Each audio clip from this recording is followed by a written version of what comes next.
के बाद जौना समय रुक्मणी जी भगवान कन्हैया जी के दीवानी हो गई।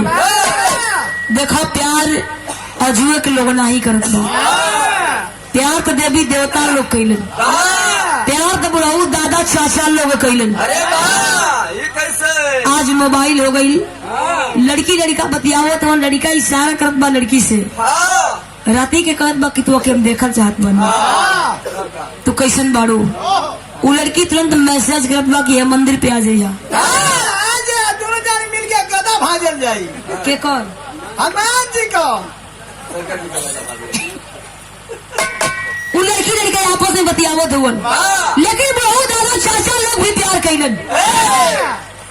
ये लोगन के जमाने में मोबाइल नहीं रहे, भैया ये लोगन के जमाने में खुरपी हंसुआ रहे। अरे सबका बेट में बेट लड़ा के प्यार कर दो। नहीं हम बतावत नहीं, ये लोगन के जमाने में खुरपी हंसुआ रहे।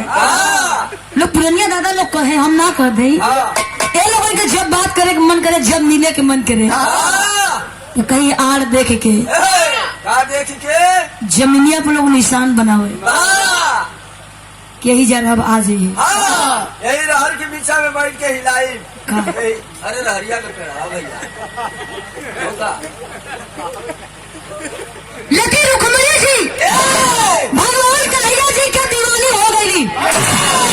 उनके दिल में इच्छा रहे कि जब भी हमार ब्याह हुई, जब भी हमारी शादी हुई, कन्हैया जी से हुई, तो रुक्मणी जी अपने परिवार में चलली हो, अपने पासा भाइयों ने गिरा गया, हाथ जोड़ के कहली कि बाबू भैया जब भी हमार ब्याह करी हो कन्हैया जी से, भूमिका से